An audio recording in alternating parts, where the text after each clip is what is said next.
नमस्ते students, welcome back BBVN online class. अपना चल रहा था नवम पाठ है, पर उन सारे जो भी हैं 1 से लेके जो 9 तक अपने पाठ हो गए, उनमें सब में क्या चल रहा है बच्चों, मैं आज उसी के बारे में आपसे बात करूँगी। सब में क्या चल रहा है? कर्ता, सर्वनाम, क्रियाएं। तो मुझे लग रहा है कि आप उनको अच्छे से नहीं पढ़ रहे हैं, नहीं समझ रहे हैं, तो मैं ये कुछ सारणियाँ लाई हूँ आपको इनके सर्वनाम परिचय की, जिनमें उनके कुछ अर्थ हैं। तो आप इस वीडियो को बार बार देखना, बार बार इनको समझना, इनको नोटबुक में लिख लेना और इनको आपको याद करना है, ठीक है। नेक्स्ट का मैं क्रिया का बनाऊंगी, कर्ता चैप्टर है वो तो आप इनसे ही पढ़ सकते हो, ठीक है ना। तो ये आपको करने हैं। तो सर्वनाम परिचय ये मैंने ब्लैक बोर्ड पर भी बना दिया था, रोज़ हर वीडियो में ये समझाती हूँ मैं। फिर से आज एक साथ इसको थोड़ा कुछ पिक्स के साथ में आपको बता रही हूँ, ओके। तो संज्ञा के स्थान पर प्रयोग किए जाने वाले शब्दों को क्या कहते हैं? सर्वनाम कहते हैं। संज्ञा के स्थान पर कौन कौन से आते हैं? जैसे वह है ना, मैं, तुम, यह है ना, वो सब क्या होते हैं? सर्वनाम होते हैं। संज्ञा है, जैसे कोई लड़का है, राम है तो राम संज्ञा है। मेरा नाम है, मैं संज्ञा हूँ, कोई भी है संज्ञा। तो उसका बार बार नाम नहीं लेके हम यह, वह, मैं, हम, हमारा, तुम, तुम्हारा ऐसे अगर शब्द प्रयोग में लाते हैं तो वो सब क्या होते हैं? सर्वनाम। तो संस्कृत में उनके अलग नाम होते हैं, वह, यह तो होते ही होते हैं, लेकिन संस्कृत में उनके अलग से मीनिंग्स होते हैं। तो तद यानी वह, ठीक है। और किम यानी क्या, कौन, है ना। किम के भी अलग अलग रूप होते हैं, इतने चैप्टर आपने पढ़ लिए, उसमें बताया हुआ है। वो स्त्रीलिंग के अनुसार अलग आएगा, पुल्लिंग नपुंसक के अनुसार अलग आएगा। अस्मद यानी मैं, और अहम यानी भी मैं। युष्मद, यू में देखो यू लगा हुआ है, यू का मतलब इंग्लिश में क्या होता है? तुम। युष्मद तुम, अस्मद में, युष्मद तुम, एतत और एतत यह है, ठीक है। ये इनके अर्थ होते हैं, आपको अच्छे से इनको लिखना है और याद करना है, ठीक है। अब इन सर्वनामों के रूप इस प्रकार है। सबसे पहले तत् या तद, वह जो होता है उसका हम करेंगे, ठीक है। पुल्लिंग, स्त्रीलिंग और नपुंसकलिंग दोनों के लिए। ये मैं हर बार बताती हूँ ना, ये एक सारणी में एक साथ है, ठीक है। उसके दो दो रूप आपको बता रही हूँ, ठीक है। तद यानी भी वह, तत् यानी भी वह। तद से ही बना है तत्, ठीक है। और तत् के ही एक वचन, द्विवचन, बहुवचन रूप है। सह, तव, ते, फिर सा, ते, ता, ताम, ते, ता, तत्ते, ताने, ठीक है। तो सह यानी वह, किसके लिए? पुल्लिंग के लिए, ठीक है।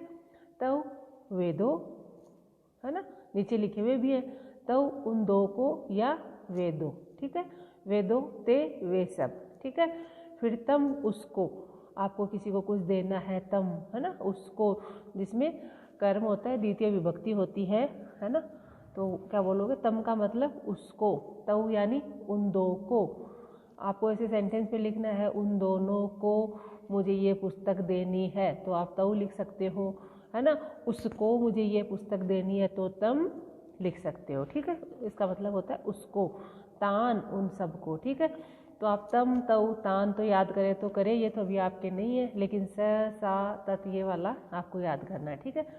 फिर है सा यानी वह लड़की के लिए है। और स है वह भी, उसका भी मतलब वह ही होता है, लेकिन वह लड़के के लिए है कि वह लड़का है। सह बालिका अस्ति और सा बालिका अस्ति, वह लड़की है। दोनों का अर्थ क्या हो रहा है? वह।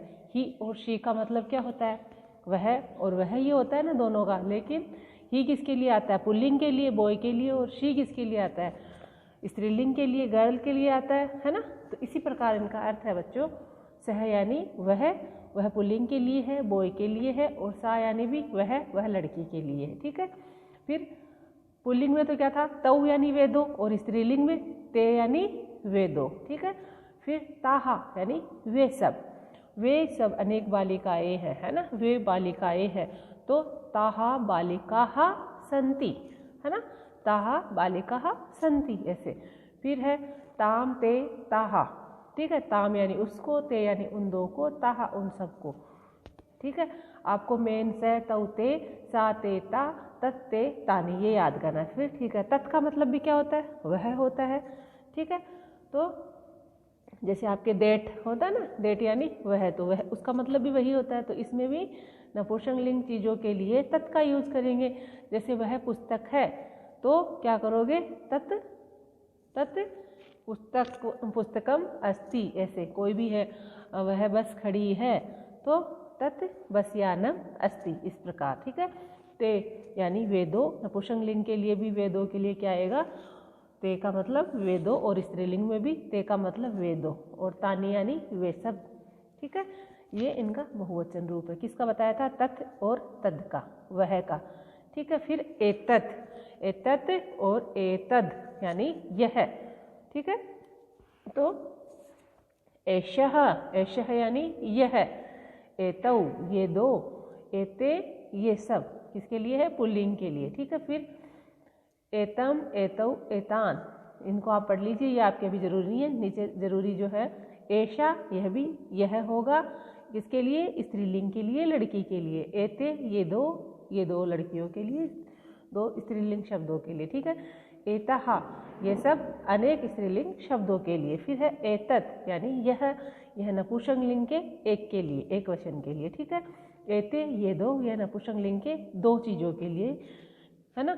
और एतानी यानी नपुंसकलिंग के लिए, अनेक के लिए, ये सब। ठीक है, फिर नेक्स्ट है किम, क्या। किम का मतलब होता है क्या, कौन। तो कह यानी कौन। ठीक है, सह कह, वह कौन। अगर किसी लड़के के लिए पूछोगे तो क्या आएगा, कह, सह के साथ में कह। फिर दो के लिए पूछोगे तो क्या आएगा, तौ कौ। दो पुल्लिंग अगर सर्वनाम को भी तो क्या बोलोगे, तौ। और अगर उनके क्वेश्चन लगाने के लिए किम का यूज करोगे तो क्या करोगे, कौ। तो कह, कौ, कौन दो। ठीक है, और के का कौन सब, बहुत सारे के लिए पूछने के लिए क्या लगाओगे, के। तो अब ये सारणी, अगर ये टेबल अगर याद कर लोगे तो आपको बहुत इजी हो जाएगा। फिर है का, कौन, का मतलब भी कौन, वह स्त्रीलिंग के लिए पूछने के लिए होगा, के। दो स्त्रीलिंग के पूछने के लिए क्या आएगा, के, कौन दो। कहा, कौन सब। मैं पूछूं आपको कि तौ, तौ कौ, स्तः वे दो कौन, तो मैंने क्या पूछा, पुल्लिंग के दो के लिए। ठीक है, तो आप बोलोगे तौ बालकौ स्तः।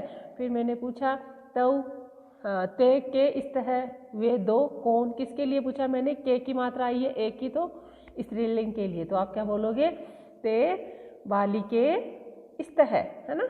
इस प्रकार यूज करना। कहा यानी कौन सब। इनको आप याद करोगे, बार बार रिपीट करोगे ना 2-4 बार, तो आपको अच्छे से समझ में आ जाएगा। किम का मतलब क्या, नपुंसक के लिए। एतत् किम, यह क्या है ना, ऐसे पूछते हैं ना। तो किम क्या, के यानी क्या दो, कानी यानी क्या सब।